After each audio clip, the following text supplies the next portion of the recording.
berdamai sama diri saya sendiri. Ketika saya dipanggil Tuhan ke Indonesia dan keliling ke pulau-pulau, berkumpul dengan anak-anak Papua, NTT yang tentunya warna kulitnya lebih gelap dari saya, satu titik saya merasa bahagia karena untuk pertama kalinya dalam hidup saya merasa putih. Dan lucu sekali bagaimana kita memberikan penilaian cantik dikonotasikan dengan kulit putih. Padahal sebenarnya buat orang asing yang berkulit putih, mereka sendiri mencari matahari supaya punya kulit yang coklat. Dan kemudian orang asing yang putih-putih justru lebih suka dengan lawan jenis yang kulitnya lebih gelap karena menurut mereka lebih sensual, lebih seksi. Siapa sih yang menetapkan ukuran baik? Ayo mulai terima dirimu sendiri. Saya keturunan Tionghoa asli, tapi anehnya tidak suka makanan Chinese. Ada hal-hal yang sifat orang Chinese yang saya nggak suka. Dan saya sempat, bukan menyesali, tapi tidak terlalu senang ketika saya dianggap Chinese. Saya selalu bilang, I'm Asian. Saya orang Asia. Dan ternyata banyak orang Chinese yang bangga menjadi orang Chinese. Saya nggak mau bahas soal suku. Saya nggak mau bilang bahwa Chinese lebih baik daripada orang lain. Tapi saya mau bilang, mungkin Anda seperti saya. Anda nggak suka lahir di suku apa. Anda nggak suka dengan fisik Anda. Anda nggak suka dengan apapun yang Anda punya hari ini. Jari yang nggak lentik, tubuh yang tidak langsing, tubuh yang tidak tinggi, dan lain sebagainya. Tapi saya mau bilang ini, di mata Tuhan, Anda sempurna. Bahwa apa yang Dia berikan buat kita sungguh amat baik. Saya mau masuk dalam 3 hal tentang bagaimana kita bisa berdamai dengan diri sendiri. Yang pertama, jangan tinggal dalam kesalahan di masa lalu. Pernah satu kali, bahkan sering kali, saya selalu diingatkan dengan kesalahan-kesalahan yang saya buat di masa lalu. Nah, saya tahu itu pasti iblis. Karena Tuhan gak pernah ngingatin kita sama dosa kita di masa lalu. Ketika saya diingatkan saya bikin salah, rasa kesal, malu, semua campur aduk jadi satu. Saya mulai sebel sama diri sendiri. Kenapa kamu bisa ngomong gini? Lalu saya mulai ngomong di kamar mandi, Henny, kenapa kamu bisa begitu? Saya nggak tahu apakah Anda pernah lakukan hal yang sama, tapi kesal sama diri sendiri, kesal sama kesalahan-kesalahan yang kita anggap bodoh. Kenapa kita bilang begitu? Kenapa kita lakukan begitu? Tapi saya mau bilang gini, nobody is perfect. Nggak ada orang yang sempurna. Semua orang bisa bikin salah. Bahkan dalam Markus 10 ayat 18,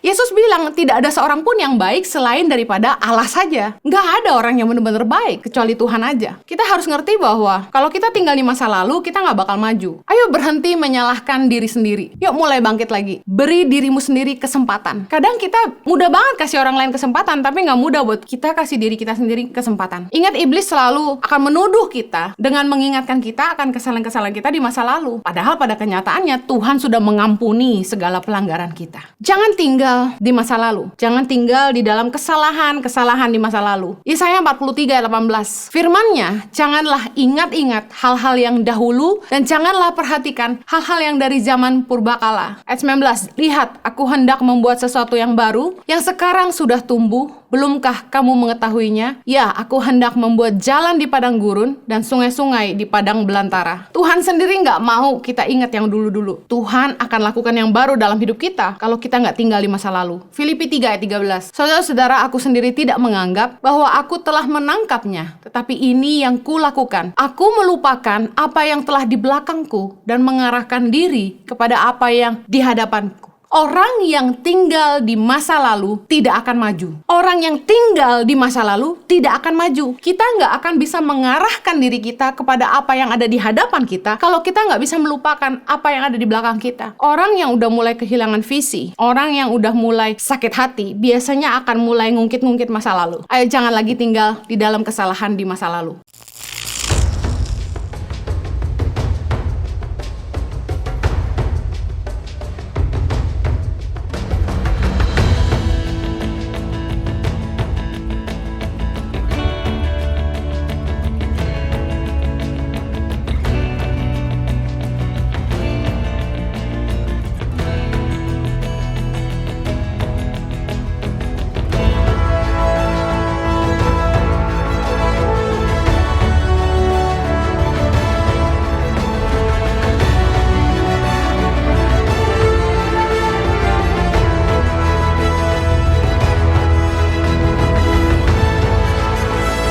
Suka duka, perjuangan guru tangan pengharapan dalam membangun pendidikan di pedalaman Indonesia.